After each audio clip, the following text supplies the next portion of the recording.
Selamat sahabat anak-anak. Berita misi sahabat ke-14 triwulan 3 tahun 2023 berjudul Seorang Gadis yang Benar-benar Baru. Diceritakan oleh Vineta. Agnes adalah seorang gadis yang merasa sangat tidak bahagia. Beberapa hari ia sedih dan menangis. Di hari lain dia marah, berteriak, dan menolak untuk makan. Agnes adalah seorang gadis yang merasa sangat tidak bahagia karena dia lumpuh dan tinggal di sebuah rumah sakit di Latvia. Agnes dulunya adalah seorang gadis kecil normal yang bisa berjalan dan melompat-lompat dan berlari dengan kakinya. Dia pernah bisa menulis dan menggambar serta melambaikan tangan. Tetapi dia mengalami kecelakaan tragis ketika dia berusia 7 tahun. Sekarang dia tidak bisa lagi berjalan dan melompat-lompat dan berlari dengan kakinya. Dia tidak bisa lagi menulis dan menggambar serta melambaikan tangannya. Dia tidak bisa melakukan apapun sendiri. Para perawat memberi makan dan merawatnya. Guru datang ke rumah sakit untuk mengajarinya matematika, bahasa, dan mata pelajaran lainnya. Agnes tidak suka tinggal di rumah sakit. Dia merasa kesal karena tidak bisa melakukan apapun sendiri. Jadi, dia sering sedih dan kecewa. Suatu hari, seorang guru baru muncul di samping tempat tidur Agnes. Agnes langsung merasa bahwa guru Vineta berbeda dari guru-gurunya yang lain. Guru ini suka berbicara tentang surga. Agnes mendengarkan dengan penuh minat ketika guru Vineta menggambarkan surga sebagai tempat di mana dia akan memiliki banyak teman dan bermain dengan banyak binatang. Agnes tidak memiliki teman atau binatang peliharaan. Impian saya adalah berenang bersama buaya, kata guru Vineta. Agnes tersenyum senang membayangkan guru Vineta melakukan gaya punggung di samping seekor buaya hijau yang keriput. Tetapi kemudian Agnes mendengar suara anak-anak berlari dan tertawa di luar jendela yang terbuka. Senyumnya berubah menjadi raut wajah yang murung. Mereka semua berlari, tetapi saya tidak akan pernah bisa berlari, katanya. Guru Vineta menggelengkan kepalanya dengan tegas. Kamu salah, katanya. Anak-anak ini sedang berlari sekarang. Tetapi siapa yang tahu apa yang akan terjadi pada mereka nanti? Kalau mereka tidak menerima Tuhan, mungkin sebagian dari mereka tidak akan masuk surga. Tetapi kamu, jika kamu percaya pada Tuhan, kamu akan memiliki hidup yang kekal. Kamu tidak akan pernah mati, dan kamu tidak akan pernah mengalami sakit dan penyakit lagi. Kamu akan bisa berlari dan berlari untuk selama-lamanya bersama Tuhan. Agnes bersorak-sorai. Dia senang membayangkan bisa berlari bersama Tuhan selamanya.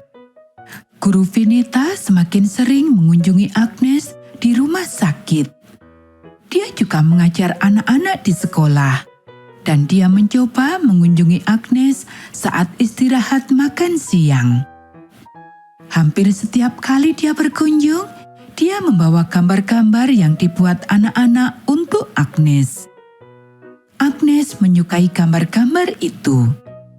Dia suka mendengarkan guru Vineta berbicara tentang surga.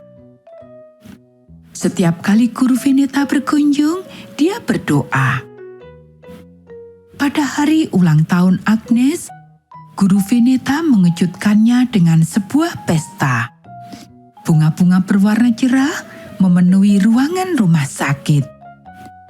Sebuah kue besar diletakkan di atas meja. Anak-anak dari sekolah guru Vineta memenuhi ruangan itu, dan masing-masing memberikan kartu ulang tahun yang indah kepada Agnes.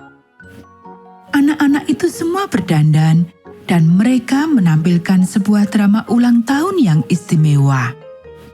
Dokter dan perawat Agnes, serta guru-guru lain juga datang ke pesta itu. Bahkan direktur rumah sakit mampir untuk mengucapkan selamat ulang tahun kepada Agnes. Agnes sangat senang sekali. Dia tidak berhenti tersenyum. Itu adalah ulang tahun terbaik yang pernah dia rasakan. Malam itu, televisi Latvia menyiarkan laporan tentang ulang tahun dan Agnes melihat dirinya sendiri di televisi. Foto Agnes juga muncul di halaman depan surat kabar.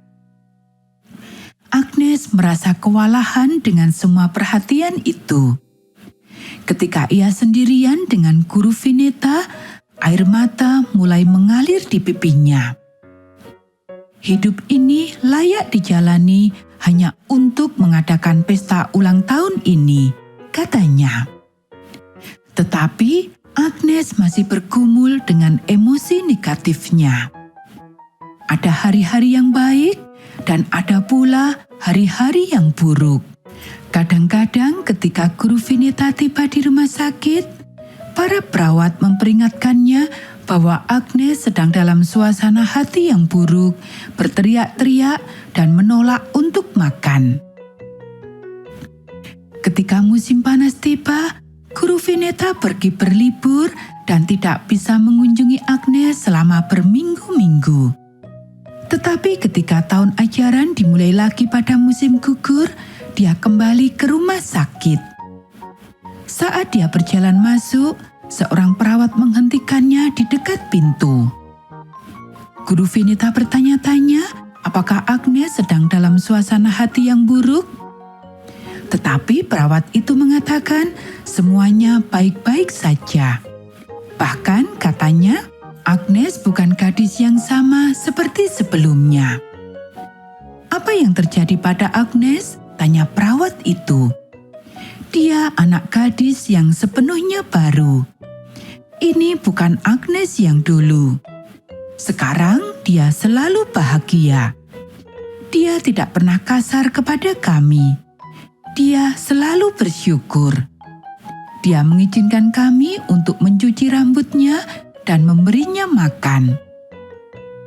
Dia selalu sopan. Ia tidak seperti yang dulu. Apa yang terjadi?" Guru Vineta sama sekali tidak tahu. Ketika ia memasuki kamar Agnes, ia takjub melihat gadis itu tersenyum lebar. Wajahnya berseri-seri, bagaikan sinar matahari di siang hari. "Agnes, apa yang terjadi padamu?" Guru Vineta bertanya. Agnes menunggu sampai perawat itu pergi untuk berbicara. Dia mengatakan bahwa setelah guru Vineta pergi untuk liburan musim panas, dia mulai berdoa kepada Yesus. "Karena Anda tidak ada di sini, saya memutuskan untuk memulai berdoa sendiri," katanya. "Yesus sangat baik. Dia selalu menjawab doa-doa saya. Dia selalu ada di sini untuk saya. Sekarang saya sangat bahagia di dalam Yesus." Setelah itu, Agnes menjadi gadis yang sangat bahagia. Ia selalu tersenyum, selalu sopan, dan selalu bersyukur. Mengapa? Karena ia mengenal Yesus. Anak-anak, bagian dari persembahan Sabat ke-13 triwulan ini akan membantu anak-anak lain di Latvia mengenal Yesus. Persembahan ini akan membantu membangun sebuah gedung di ibu kota Latvia, Riga, di mana anak-anak dapat belajar tentang Yesus dan surganya yang dipenuhi dengan teman-teman dan tidak ada rasa sakit dan penyakit. Terima kasih telah merencanakan persembahan dengan murah hati untuk proyek ini dan proyek anak-anak lainnya, sebuah tempat perkemahan Pathfinder yang baru di Montenegro.